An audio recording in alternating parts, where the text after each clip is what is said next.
Alright, I'm back.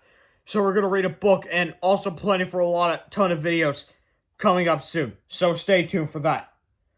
So the book we're reading is The Adventures of Captain Underpants, the first epic novel by Dave Pilkey. Sturgeon General's warning. Some material in this book may be considered offensive by people who don't wear underwear. Got you. Chapter 1. George and Harold. Meet George Beer and Harold Hutchins. George is the kid on the left at the time, the flat top. Harold is the one on the right with the t-shirt and the bad haircut. Remember that now. George and Harold were best friends. They had a lot in common. They lived right next door to each other, and they're both in the same 4th grade class at Drumhorns Elementary School. George and Harold were usually responsible kids. Whenever anything bad happened, George and Harold were usually responsible. But don't get the wrong idea about these two. George and Harold were actually very nice boys. No matter what anybody else thought, they were good, sweet, and lovable. Well, okay, maybe they were also sweet and lovable, but they were good nonetheless. It's just that George and Harold each had a silly streak a mile long. Usually that silly streak was hard to control. Sometimes it got them into trouble. And once it got them into big, big trouble. But before I can tell you that story, I have to tell you this story. Chapter 2, Treehouse Comics, Inc.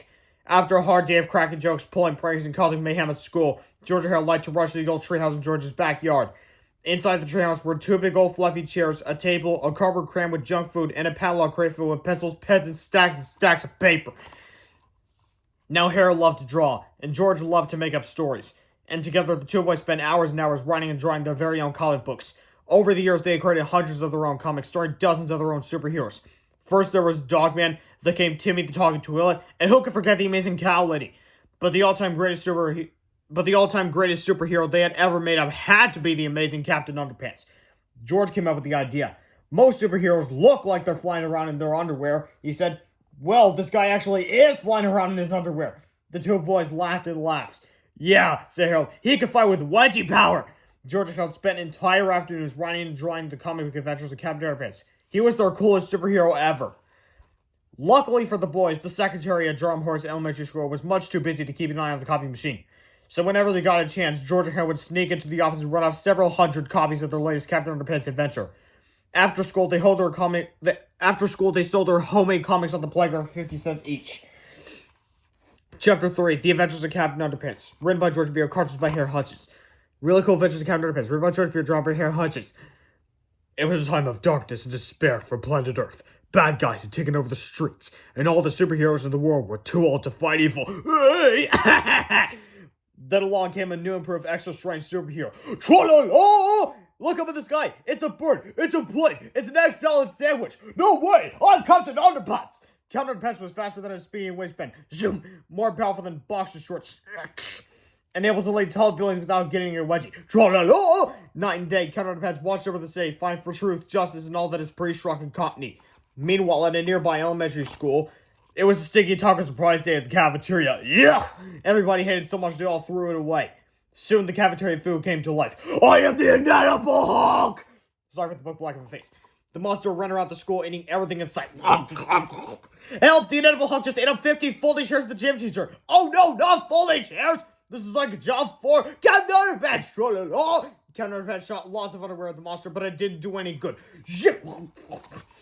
So Captain Underpants took off running. The Inedible Hunk chased him. And chased him. And chased him. Finally, the Inedible Hunk got too tired and thirsty to chase Captain Underpants. How about a nice drink of water?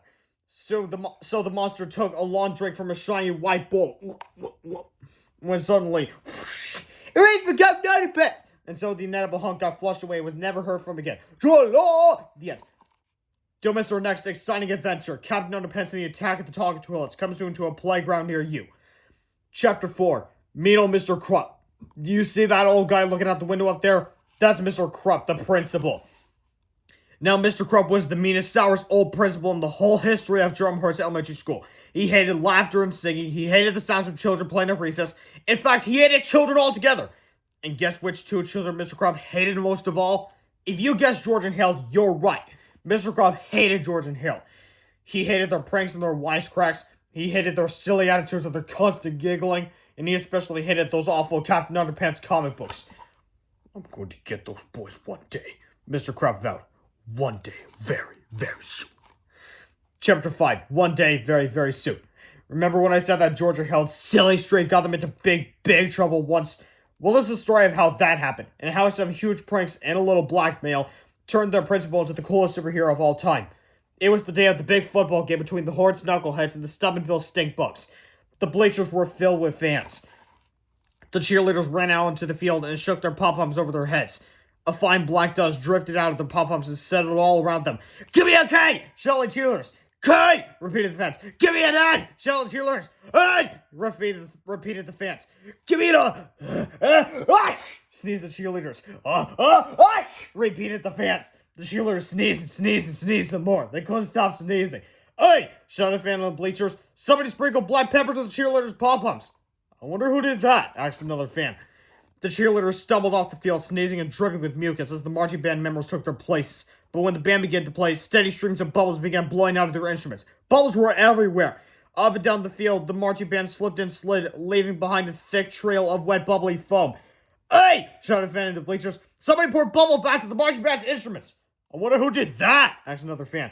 Soon the football teams took the field. The knuckleheads kicked the ball. Up went the ball. Higher and higher it went. The ball sailed into the clouds and kept right on going till nobody could see it anymore. "Hey!" shouted a fan in the bleachers. "Somebody filled the game ball with helium." "I wonder who did that?" asked another fan. But the missing ball didn't make any difference because at that moment the knuckleheads were rolling around the field, scratching and itching like crazy.